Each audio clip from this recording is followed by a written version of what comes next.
Los discípulos que retornaron de Emaús a Jerusalén contaron lo que les había pasado en el camino y cómo lo habían reconocido al partir el pan.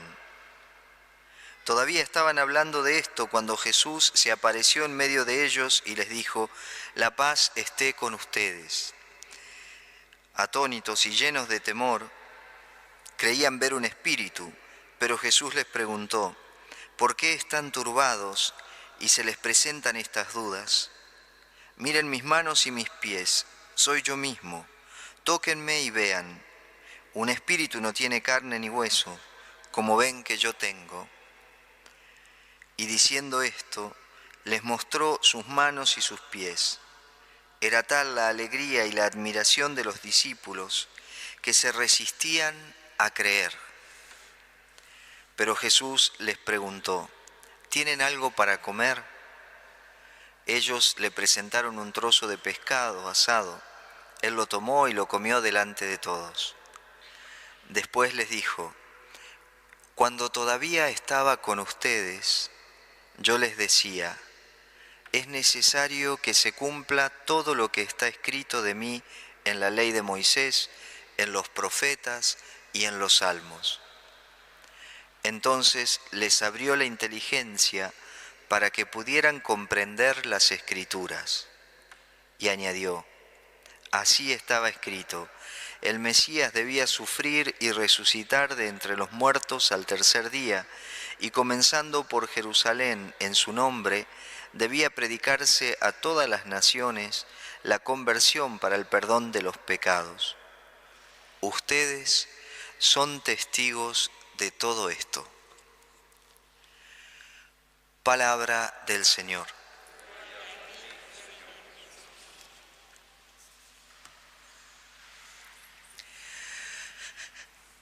Seguimos en este tiempo de Pascua, que se prolonga por 50 días y que de algún modo simboliza todo el tiempo que las primeras comunidades cristianas, los discípulos de Jesús, necesitaron para comprender la experiencia de la resurrección. Evidentemente fue un proceso que no se dio de un día para el otro, ¿no? Y que ellos en los textos que llegan a nosotros intentaron expresarlo de esta manera, como lo acabamos de proclamar en el Evangelio de Lucas, ¿no? Después de la experiencia de los discípulos de Emaús, ¿no?, que van caminando, recuerdan, y Jesús se les suma en el camino, ellos no lo reconocen a Jesús hasta que come con ellos, parte el pan, ¿no? Y entonces recuerdan, se dan cuenta que Jesús está vivo, presente en medio de ellos, y Jesús como que desaparece ahí. Ellos vuelven a Jerusalén a pesar de ser de noche y se encuentran con el resto de los discípulos y comparten su experiencia, o sea, comparten que ellos experimentaron la presencia de Jesús en medio de ellos cuando estaban compartiendo la cena. Entonces empezaron a sumar otros testimonios ahí, y dice Lucas que cuando están compartiendo eso, Jesús aparece en medio de ellos, o sea, se hace presente en medio de ellos, no viene de ningún lugar, ¿no? Se hace presente en medio de ellos y empieza a decirles que está vivo, ¿no? Y que es realmente Él, porque los discípulos se resistían a creer. La experiencia de la resurrección no fue algo que verdaderamente los discípulos hayan estado esperando, y por eso les cuesta tanto creer. Y fíjense qué interesante lo que dice Lucas, que pone en palabra de Jesús. Le dice: cuando todavía estaba con ustedes, yo les decía. Acá parece que Lucas se olvida que Jesús está presente ahí en medio de ellos, y Jesús habla en pasado, ¿no? Dice: cuando todavía estaba con ustedes, es decir, ahora no está, por lo menos no está como estaba antes, porque si no, no tendría necesidad de decir Jesús eso, cuando todavía estaba con ustedes. Simplemente diría, acuérdense que yo hace un tiempito les dije tal cosa, no cuando estaba con ustedes. Evidentemente, lo que las comunidades cristianas intentan transmitirnos es la experiencia de que Jesús está vivo en medio de la comunidad. No les preocupa tanto como después a nosotros nos hemos quedado como muy aferrados a la experiencia física o material del resucitado. No es eso lo que les preocupa o les interesa a las comunidades, a las primeras comunidades. Lo que sí les interesa es que la experiencia del Jesús vivo es una experiencia que se tiene en medio de la comunidad. Y ellos lo expresan de esta manera. El tema es que después va pasando el tiempo y tienen que hacerlo creíble, y entonces esta presencia se va como materializando, ¿no? Sin percatarse, claro, que nosotros después del tiempo nos íbamos a quedar más aferrados a esa presencia material que a la experiencia de Jesús resucitado y vivo en medio de la comunidad, viviendo lo mismo que Jesús vivió.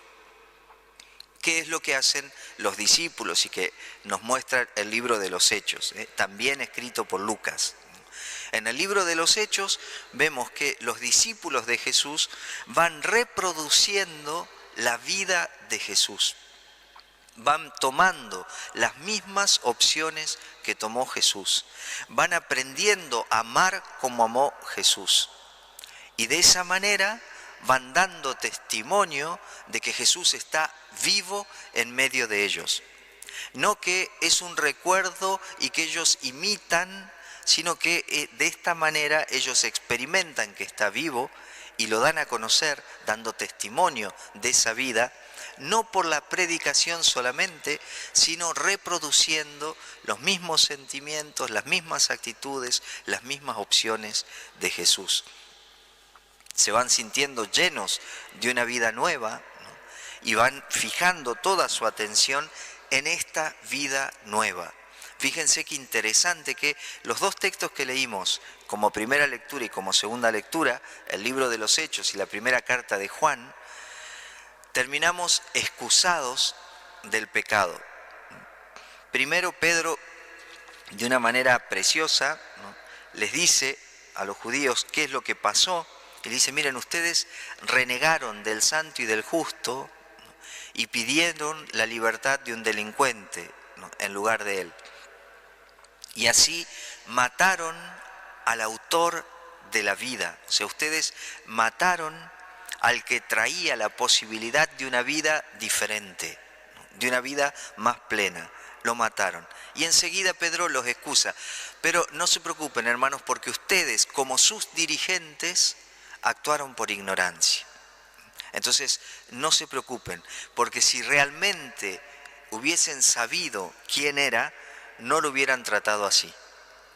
Entonces Pedro justifica, por medio de la ignorancia, ¿no?, el pecado de esta gente. Y Juan dice, yo les dije todo esto para que no pequen, pero si alguien peca, no se preocupen, porque tenemos un abogado que va a defendernos, ¿no?, que es Jesús. Es interesante que tanto Pedro como Juan tratan de minimizar el tema del pecado, porque no puede ser nunca lo que va a estar en el centro. En el centro de la vida del cristiano tiene que estar la vida nueva, fundada, anunciada, testimoniada por Jesús. Eso es lo que tiene que estar en el centro de la vida del cristiano. ¿Por qué? Porque si en el centro se nos pone el error, el pecado, la falta, en el centro terminamos estando nosotros. Cuando yo me obsesiono por mi falta, por mi error, por mi pecado, en el fondo estoy obsesionado por mí mismo. Y estoy quitando la mirada de esa vida nueva a la que he sido invitado. Jesús, el autor de la vida, de esta vida nueva, de esta vida en plenitud, nos trajo un modo nuevo de mirar las cosas, un modo nuevo de amar, un modo nuevo de expandir eso que experimentamos como bondad en nosotros.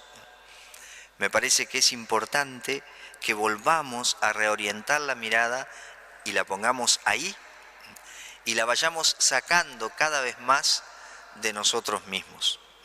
Acuérdense que los físicos dicen que donde ponemos la atención, ponemos la energía.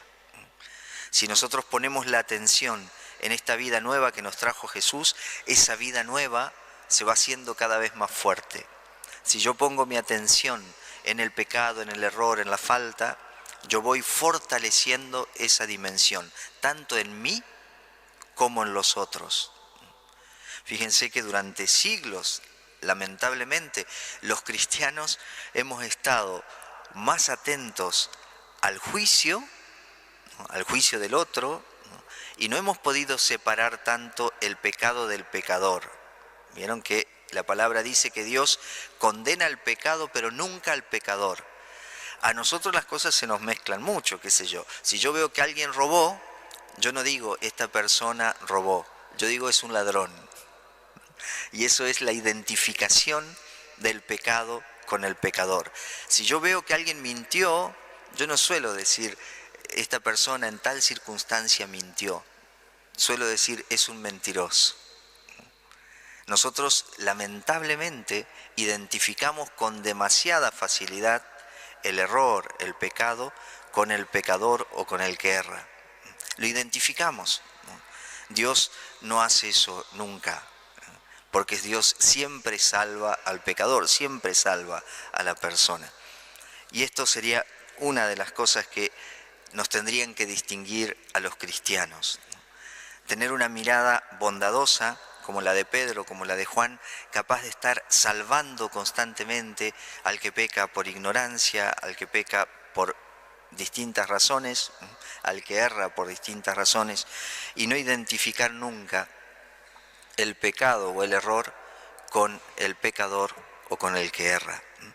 Vamos a pedirle entonces al Señor en esta Eucaristía que nos regale la gracia que tuvieron las primeras comunidades de experimentar a Jesús vivo en el seno, en el centro de las comunidades, para poder reflejar esa vida nueva que Él nos trajo.